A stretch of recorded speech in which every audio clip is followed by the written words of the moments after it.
영성의 길 헨리 나우엔 김명희 옴김. 아담은 실로 자기 주위로 우리를 불러서 이방인들로 이루어진 이 잡다한 그룹에서 가족을 형성해냈다. 아담은 진정 우리를 화평케 하는 자이다. 하나님의 방법이 얼마나 신비로운가? 하나님께서는 지혜 있는 자들을 부끄럽게 하시려고 세상의 어리석은 것들을 택하셨으며 강한 자들을 부끄럽게 하시려고 세상의 약한 것들을 택하셨습니다. 하나님께서는 세상에서 비천한 것과 멸시받는 것을 택하셨으니 곧 잘났다고 하는 것들을 없애시려고 아무것도 아닌 것들을 택하셨습니다. 고린도전서 1장 27에서 29절 말씀. 아담은 바울의 이 말씀을 육화시켰다. 그는 내게 진정한 공동체의 신비를 가르쳐 주었다. 성인으로서의 삶의 대부분 동안 나는 스스로 무언가 할 수 있다는 것과 결국 나를 외로운 길로 되돌려 놓았을 때만 다른 사람들이 필요하다는 것을 세상에 보여주려고 노력해왔다. 나를 도와주었던 사람들은 내가 오랜 세월 개인적인 자유를 추구하는 동안 살아남을 수 있도록 강하고 독립적이고 스스로 동기부여가 된 창조적인 사람이 되도록 도와주었다. 다른 많은 사람들 같이 나도 스스로 만족시키는 스타가 되고 싶었다. 그리고 대부분 내 동료는 그런 욕구를 가졌다는 면에서 나와 비슷한 부류였다. 그러나 개인으로서 잘 훈련된 우리 모두는 오늘날 완전한 파괴의 위험에 처해 있는 세상에 직면하고 있다. 그리고 지금 우리는 어떻게 평화를 위해 힘을 모을 수 있을지 의심하기 시작한다. 어떤 종류의 평화가 가능하겠는가? 우리 모두 가운데 자리를 차지하고 싶어하는 사람들의 초상화를 그릴 수 있는 사람은 누구인가? 오직 탑을 세우는 일에만 관심이 있는 사람들과 함께 아름다운 교회를 세울 수 있는 사람은 누구인가? 촛불만을 꽂고 싶어하는 사람들과 함께 생일 케이크를 만들 수 있는 사람은 누구인가? 우리 모두가 문제를 알고 있다. 모두가 최후의 화평케 하는 자가 되는 영예를 원한다면 평화는 결코 존재하지 않을 것이다. 아담은 많은 사람들을 필요로 한다. 그러나 어느 누구도 아무것도 자랑할 수 없다. 아담은 절대로 치료되지 않을 것이다. 그의 계속되는 발작으로 보아서는 의학적으로도 상태가 점점 더 악화될 것만 같다. 내세울 만한 성공도 없고 그를 돕는 모든 사람은 지극히 작은 일만 할 뿐이다. 그의 삶에서 내가 차지하는 부분은 아주 작다. 어떤 이들은 그를 위해 요리를 하고 또 어떤 이들은 빨래를 한다. 또 어떤 이들은 안마를 해주고 그를 위해 음악을 연주하기도 하며 그를 산책시키고 수영을 시키고 차에 태워주기도 한다. 그의 혈압을 재고 정기적으로 약을 먹도록 돌보는 사람도 있다. 그의 치아를 점검하는 사람도 있다. 이런 모든 도움에도 불구하고 아담은 변하지 않고 때로는 완전히 기진맥진한 상태로 빠져버리는 것 같다. 그러나 그를 중심으로 평화의 공동체가 나타나고 있다. 이것은 분명 그 빛을 바구니 속에 감추어 두고 싶어 하지 않는 공동체이다. 아담이 형성해낸 평화의 공동체는 단지 아담만을 위한 것이 아니라 아담에게 속한 모든 이들을 위한 것이기 때문이다. 이것은 바로 하나님이 완전히 연약하고 상처받기 쉬운 모습으로 우리 가운데 내려오셔서 우리에게 하나님의 영광을 드러내 보이기로 선택하셨음을 선포하는 공동체이다. 아담은 내게 서서히 이 세상에 속하지 않는 평안에 대해 무언가를 가르쳐주고 있다.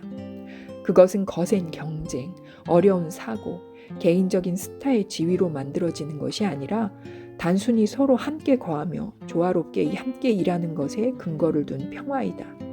또 우리 모두가 안전하게 붙잡고 있는 하나님의 첫사랑에 대해 말하는 평안이다. 우리를 연약한 사람들과 교제하는 공동체로 불러내는 평안이다. 아담은 지금껏 내게 한마디도 하지 않았다. 그런 일은 결코 일어나지 않을 것이다.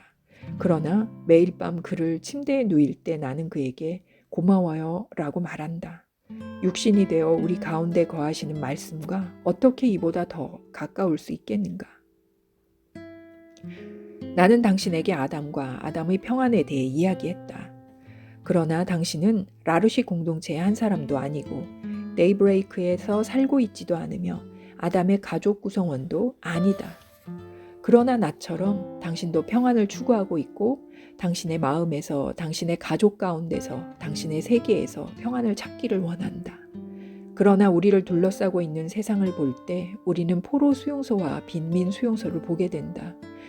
초만원이 된 감옥, 불타는 마을, 집단 학살 행위, 어린이 유괴, 고문, 그리고 살인을 보게 된다.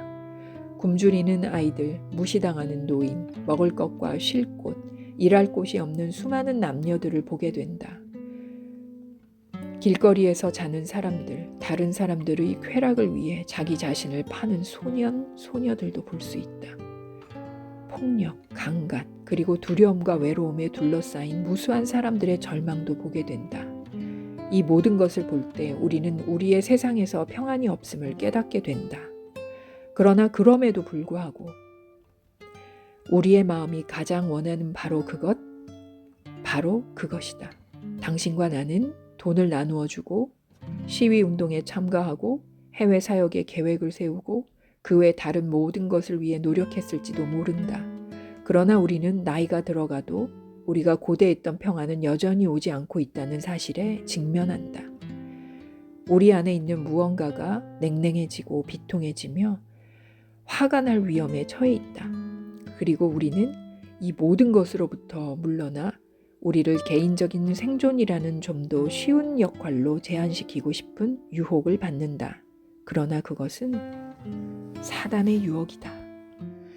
나는 당신에게 이 어두운 세상을 해치고 당신을 인도해 줄 작은 빛을 주는 온유한 마음을 가진 조용한 안내자를 소개해 주기 위해 아담과 그의 평안에 대해 이야기했다. 아담은 어떠한 것도 해결하지 못한다. 그가 받는 모든 도움에도 불구하고 그는 자신의 전적인 빈곤함을 변화시킬 수 없다. 그는 나이가 들어감에 따라 기력이 점점 더 쇠하고 더 쇠하고 더 쇠하여 간다. 미세한 감염, 침대에서 굴러떨어지는 불의의 사고, 발작 중에 자기도 모르는 사이에 자기 혀를 삼키는 사고, 그리고 다른 많은 작은 사건들은 그를 갑자기 우리 곁에서 데려가 버릴지도 모른다. 그가 죽는다면 아무도 어떤 것에 대해서도 자랑할 수 없을 것이다. 하지만 그가 가져다 주는 빛은 얼마나 찬란한가. 그러므로 나는 아담의 이름으로 당신에게 말한다. 평안을 위한 사역을 포기하지 말라. 당신이 추구하는 평안은 이 세상에 속한 것이 아님을 항상 기억하라. 엄청난 전쟁의 소음들, 불행에 대한 극적인 묘사, 인간의 잔인함에 대한 선정적인 표현들, 그런 것들 때문에 혼란스러워하지 말라. 신문, 영화, 전쟁 소설은 당신을 꼼짝 못하게 할 수 있을지 모르지만 평안에 대한 진정한 바람을 일으켜주지는 못한다. 그것들은 오히려 부끄러움과 죄책감, 무력감을 일으키는 경향이 있다. 그리고 이런 느낌들은 평안의 사역을 시작하는 동기로는 가장 좋지 못한 것들이다. 평안의 왕자에게 눈을 고정시키라.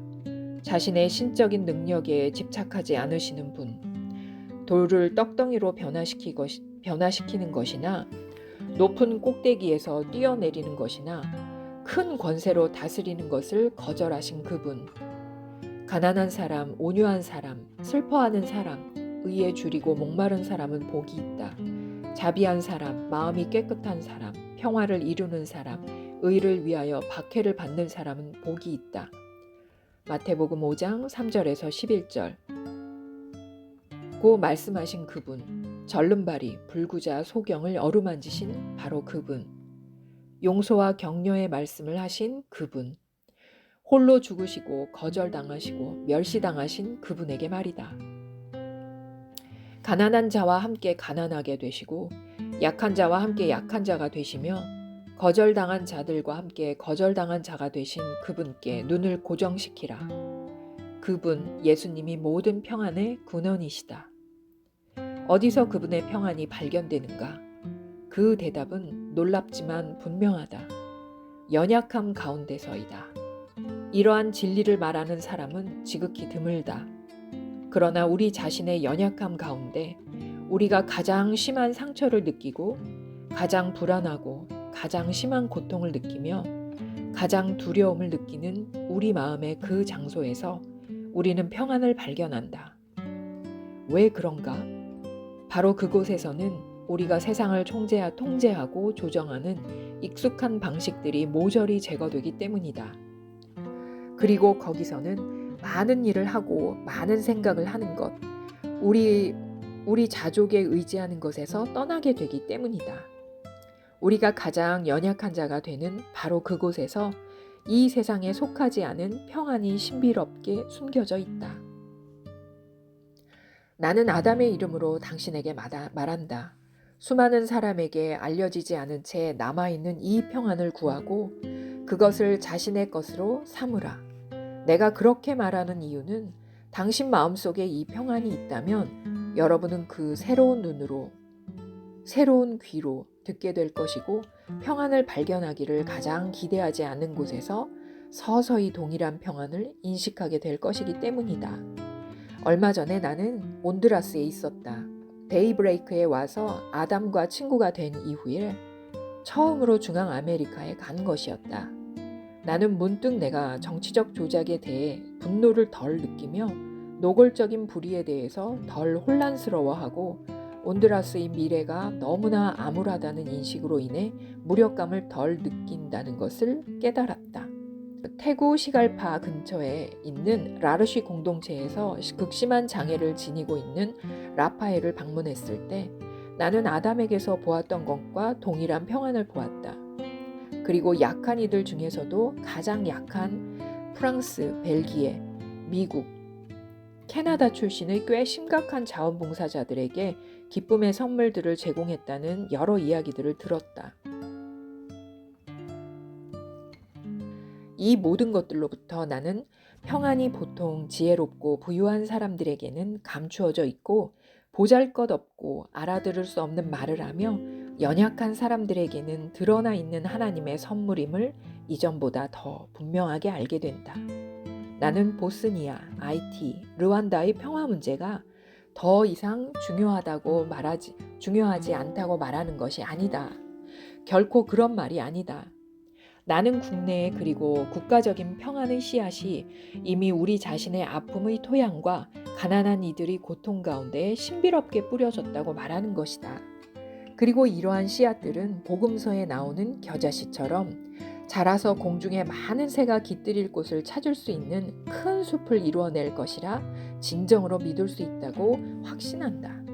눈에 보이는 평안은 없고 모든 것이 우리 자신에게 달려있는 것처럼 생각하고 살아가고 있는 한 우리는 자멸하는 길 위에 있는 것이다. 그러나 사랑의 하나님이 이미 우리가 찾고 있는 평안을 주셨다고 믿는다면 이 평안이 인류의 상한 토양을 뚫고 나오는 것을 보게 될 것이다. 우리는 그 씨앗이 빨리 자라 우리 시대의 경제적, 정치적 질병들까지 치유하도록 할 수 있을 것이다. 우리는 마음속으로 그렇게 신뢰하며 평화를 이루는 사람은 복이 있다. 그들은 땅을 차지할 것이다. 라는 말씀을 들을 수 있을 것이다. 이 세상에 있는 모든 아담이 이러한 기업에서 받을 첫 번째 사람이라는 사실을 나를 특별한 기쁨으로 충만케 한다. 결론. 끝을 맺을 때가 되었는데 어찌된 일인지 끝을 맺기가 어렵다는 느낌이 든다. 미처 하지 못한 말과 표현하지 못한 감정들, 드러내지 않은 신비들이 많이 있기 때문이다. 그러나 나는 그것들이 아직 감추어져 있다 하더라도 당신이 그것들을 알 것이라 믿는다. 오늘날 많은 사람들이 한밤중에 살고 있다. 몇몇만이 낮 가운데 살고 있다. 우리 모두 낮과 밤, 어둠과 빛에 대해 알고 있다. 우리는 우리 마음속에 있는 그것에 대해 알고 있다. 우리는 우리 가족과 공동체 속에 있는 그것에 대해 알고 있다. 우리는 우리의 세상 속에 있는 그것에 대해 알고 있다. 세상이 주지 못하는 평안은 이러한 어둠을 쫓아버리는 빛이다. 그 평안은 모든 조각이 낮이 오게 만들고 있다. 하시디즘 전통에서 내려온 옛 이야기 하나로 결론을 맺고자 한다. 이 이야기는 내가 말하고자 했던 많은 것을 요약해준다. 랍비가 제자들에게 물었다. 밤이 끝나고 낮이 시작되는 동이 트는 시간을 어떻게 분별할 수 있겠는가? 랍비의 제자 중 한 명이 멀리서부터 개와 양을 구별할 수 있을 때가 아닌지요? 라고 말했다. 아니다. 랍비의 대답이었다. 무화과 나무와 포도 덩쿨을 구별할 수 있을 때가 아닌지요? 라고 두 번째 제자가 물었다. 아니다. 랍비가 말했다. 그럼 우리에게 답을 알려주십시오. 라고 제자들이 말했다. 그 현명한 스승은 말했다. 그것은 너희들이 다른 사람의 얼굴을 들여다보고 너희가 그들을 너희의 형제 자매로 인식할 만큼 충분한 빛이 있을 때이다. 그때까지는 밤이며 어둠이 여전히 우리와 함께 있을 것이다. 그 빛을 위해 기도하자. 그것은 세상이 줄 수 없는 평안이다. 기다림의 길. 과거 몇 년 동안 내 마음속에 자리 잡고 있었으며 우리의 삶에 중요하다고 깨닫게 된 것은 기다림의 영성이다. 나는 우리의 영적인 삶과 관련해서 기다림이 의미하는 것이 무엇인지 곰곰이 생각하며 궁금해하고 있다. 나는 영적인 관점에서의 기다림에 대해 묵상한 결과 두 가지 측면으로 접근할 수 있었다. 즉, 그것은 하나님에 대한 기다림, 그리고 하나님의 기다림이다. 우리는 기다리고 있다. 하나님도 기다리고 계신다. 누가복음의 서두 부분은 나에게 하나님에 대한 기다림을 묵상할 수 있는 장면들을 제시한다.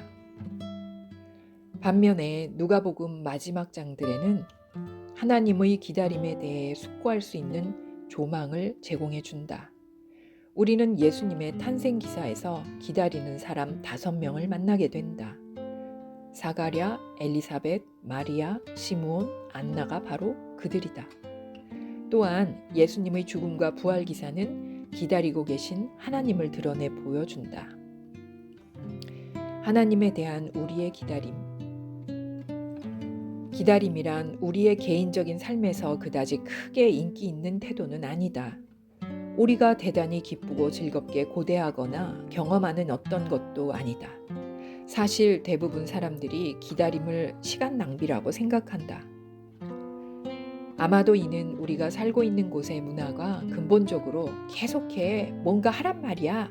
내가 뭔가 다르다는 것을 보여줘. 그렇게 앉아서 기다리지만 말고 라고 말하고 있기 때문일 것이다.